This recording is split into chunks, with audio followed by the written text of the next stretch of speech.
আসসালামু আলাইকুম ওয়া রাহমাতুল্লাহি ওয়া বারাকাতুহু। সম্মানিত আল্লাহর প্রিয় বান্দাবান্দিরা, আপনারা সকলে কেমন আছেন? আশা করি আল্লাহ সুবহানাহু ওয়া তাআলার রহমতে আপনারা সকলেই ভালো আছেন।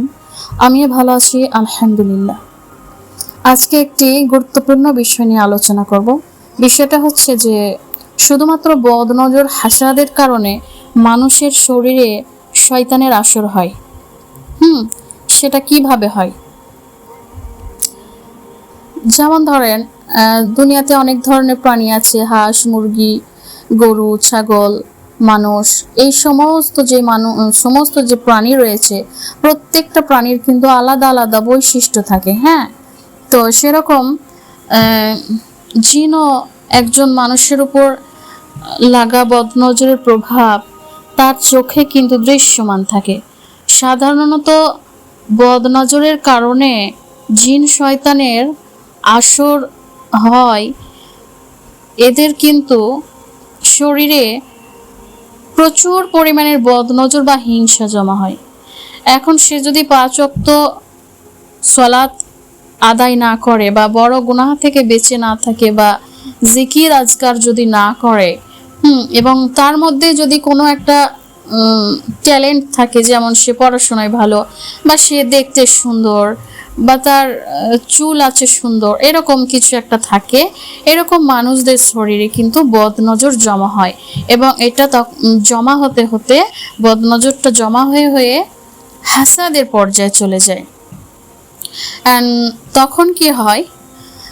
তখন জিন শয়তান বুঝতে পারে যে এই ব্যক্তির শরীরে প্রবেশ করার মতো সুযোগ তৈরি হয়েছে।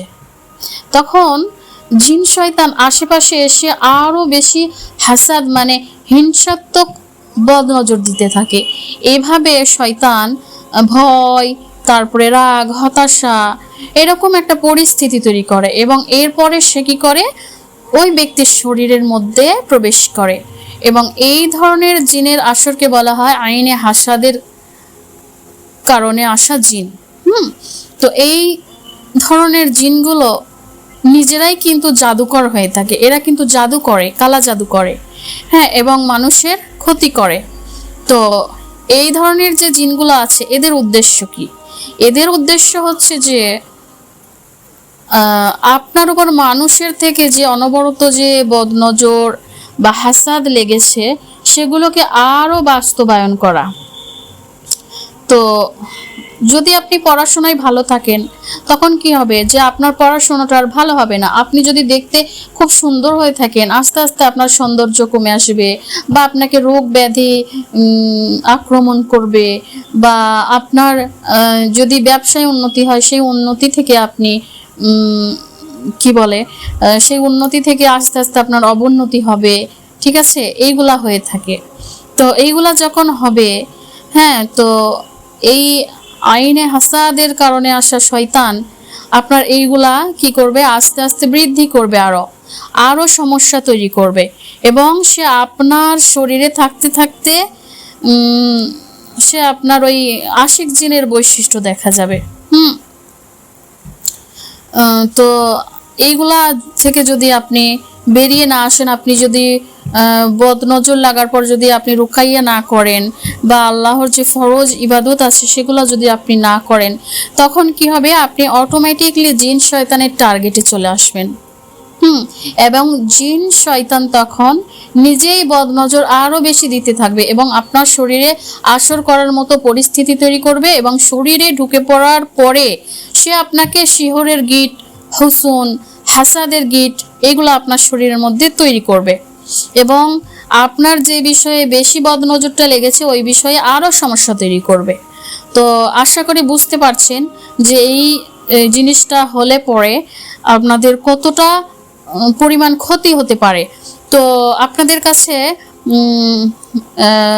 নসিহা এটা থাকবে যে যখনই আপনাদের এরকম কিছু মনে হবে, এমন কোনো সমস্যা বা এমন কোনো লক্ষণ আপনারা দেখতে পাবেন, আপনারা সাথে সাথে এটার ব্যবস্থা গ্রহণ করবেন। আপনারা নিজেরা সেলফ রুকায়া করতে পারেন এবং আপনাদের যদি মনে হয় যে আপনারা সেলফ রুকায়া করতে পারবেন না, তাহলে আপনাদের আশেপাশে যে সমস্ত সহিহ আকীদার রাকি রয়েছে, যারা কোরআন মাজিদের আয়াতের মাধ্যমে ঝাড়ফুঁক করে থাকে, তাদের সঙ্গে যোগাযোগ করতে পারেন এবং তাদের কাছে ট্রিটমেন্ট নিতে পারেন। এছাড়াও আমি এই বিষয়গুলো নিয়ে চিকিৎসা করে থাকি। এই সমস্ত বিষয়ের আমার ফেসবুক আইডিতে আপনারা নক করতে পারেন, সেখানে মেসেজ দিলে আমার সঙ্গে যোগাযোগ হবে ইনশাআল্লাহ। আর আপনারা আশেপাশে যারা সহিহ রাকি আছে, সহিহ আকীদার রাকি আছে, তাদের সঙ্গেও যোগাযোগ করে আপনারা এটার চিকিৎসা নিতে পারেন। এটার চিকিৎসা যদি না করেন তাহলে আস্তে আস্তে আপনার সমস্যা বাড়তে থাকবে এবং শেষ পর্যন্ত এমন হয়ে যাবে যে এই সমস্যা থেকে হয়তো আপনি আর বাহির হইতে পারবেন না। তো এই জন্য অবশ্যই সাবধানতা অবলম্বন করবেন এবং দেরি না করে দ্রুত চিকিৎসা করার চেষ্টা করবেন ইনশাআল্লাহ। তো এই হাসাদের বিষয়ে পরবর্তীতে আরও বিস্তারিত আলোচনা করব এবং আরও ভিডিও আপলোড দিব ইনশাআল্লাহ। তো এই পর্যন্ত যেটুকু বলেছি আপনারা সেটুকু মনে রাখবেন এবং সাবধানতা অবলম্বন করবেন ইনশাআল্লাহ। এবং এই ভিডিওটি বেশি বেশি শেয়ার করবেন সমস্ত পরিচিত মানুষদের সঙ্গে, যাতে করে এই বিষয়টা মানুষ জানতে পারে এবং তারা নিজেরা সাবধানতা অবলম্বন করতে পারে। এটি অবশ্যই একটি ভালো কাজ হবে আপনার তরফ থেকে এবং এটি আপনার সদকায়ে জারিয়া হিসেবে কাজে লাগবে ইনশাআল্লাহ। তো সকলে ভালো থাকবেন, সুস্থ থাকবেন ইনশাআল্লাহ। জাযাকুমুল্লাহ খাইর, বারাকাল্লাহু ফিকুম।